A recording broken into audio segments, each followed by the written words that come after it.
Surprise! Durango is not the most expensive community in Southwest Colorado. At least, that's according to the latest Livable-Wage study that the Region 9 Economic Development District recently released. You're watching the Local News Roundup, brought to you by Happy Pappy's Pizza and Wings and Man Cave Barber. I'm Hannah Robertson. The most expensive town in Southwest Colorado? Pagosa Springs. The least expensive, according to the study? Cortez and Mancos. A livable wage is the amount of money someone would have to earn to cover essential needs like rent, healthcare, childcare, and groceries. Region 9 used estimated expenditures from a Colorado Center on Law and Policy study prepared by the Center for Women's Welfare at the University of Washington School of Social Work. Colorado's minimum wage pays $12.56 an hour, or about $26,500 a year.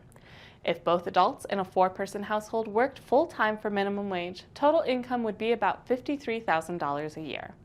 But in Archuleta County, it costs a family of 4 about $92,800 annually to cover living expenses.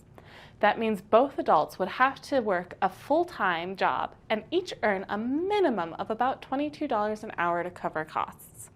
Average annual wage in Archuleta County is a little more than $39,000, only 42% of the estimated livable wage. Montezuma County was the least expensive for a household with 2 adults and 2 children. Average cost of living in Montezuma County was about $72,000 annually, so both adults would have to work full-time and each earn a minimum of about $17 an hour. Average annual wage across all industries is just shy of $40,000, or 44% less than the estimated cost of living. La Plata County was the second most expensive place to live for a family of 4. Average cost of living for La Plata County families is about $87,000, and each adult would have to earn more than $20 an hour to afford the basics. Average wage is $51,000, 40% less than what will cover basic needs. The study found that most employment sectors in the 5 counties that comprise Region 9 do not provide enough income to meet the basic needs of a family of 4. You can download a copy of the report at region9edd.org. Perhaps the Durango Fire Protection District downtown station will stay at its River City Hall location after all. Or not. That depends on whether the fire district and the city can come up with an acceptable agreement that will allow the fire district to use the location. Both the fire district and the city have entered into a memorandum of understanding that gives the 2 government entities a year to come up with an agreement. Either party can end the negotiations with a 45-day notification if they believe that they cannot reach an agreement in good faith. During negotiations, the fire district has agreed not to pursue any land use applications for the old high school property that it purchased in late summer last year from Durango School District 9R.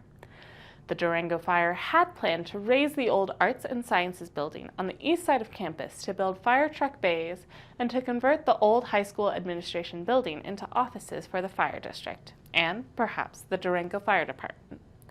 The fire district's downtown station has been at the River City Hall location since 1983. Fire district officials say the building is obsolete and too small for today's firefighting and emergency response teams and vehicles. City Council and the fire district's governing board have agreed to meet every 2 months for progress reports, and both entities have agreed to present design ideas in public meetings. Want to know more? Visit the city website at durangogov.org or the fire district's website at durangofire.org. The community concerts in the Secret Garden at the Rochester series begins this week to benefit 6 nonprofit organizations. The concerts are sponsored by the Community Foundation serving Southwest Colorado. Each concert runs from 5 to 7 p.m. on Wednesdays, rain or shine, in the Rochester Hotel Garden. Food and beverages will be available for sale. This year's beneficiaries include the San Juan Mountains Association, La Plata Open Space Conservancy, Conservation Corps, 4Corps, Great Old Broads for Wilderness, and the Mountain Studies Institute. Admission is $10, and the foundation asks that you pay with cash. To learn more, visit swcommunityfoundation.org. That's it for this week's Roundup. I'm Hannah Robertson.